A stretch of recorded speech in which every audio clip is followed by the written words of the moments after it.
1 a.m. on the 22nd of December 2008, just outside Kingston in the U.S. state of Tennessee. Residents were awoken by a booming noise.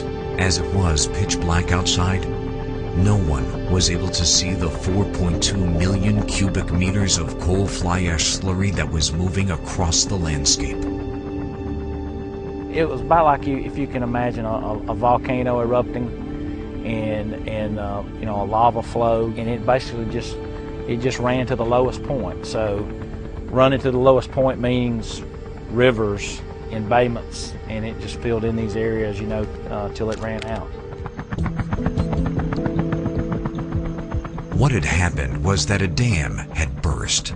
For over 50 years, the state-owned power company TVA had used that dam to wet store ash from the local coal power plant. Now the gray slurry covered an area of 1.2 square kilometers. It was the largest discharge of wet coal fly ash in U.S. history.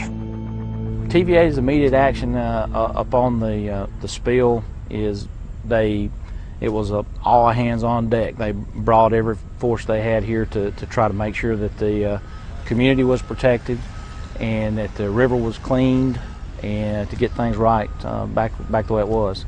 And you know, we've been working on it for 2.5 years.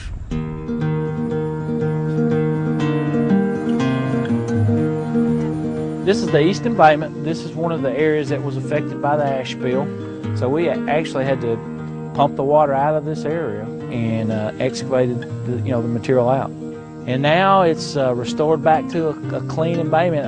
I've actually had a lot of people say that it's better than it was. So it's a good looking body of water now. But still, there's a lot of ash to be collected. The reconstruction isn't expected to be finished until 2014. So despite the 40-degree heat, the work goes on relentlessly.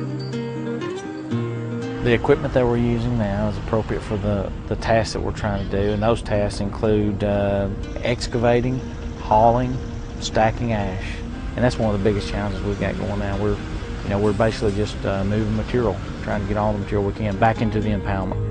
To be able to face up to this challenge, TVA has required almost 40 articulated haulers from certified Volvo construction equipment dealer ASC. The reason that Volvo has been successful at this site is due to the increased load capacity, the hauling speed, fuel economy, and the uptime or availability of the vehicles. Eventually, it came to the point where we now have over 30 vehicles on site, replacing most other brands. TVA, which stands for Tennessee Valley Authority, supplies over 9 million people with power every day, 700,000 of which are supplied by the Kingston coal plant. Such large operations come with big responsibilities. That's why TVA has taken the task of cleaning up the ash spill in Kingston. In doing so, however, they're trying to look at the positive side. I think there were several good things that came out of this, tragedy. We are committed to putting the area that was affected back better than it was before. The area where we're standing right now, they're going to be doing there'll be a boat dock and a park and some pavilions and stuff like that for the community to come in and recreate, picnic and stuff that are going to be a beautiful addition to the area.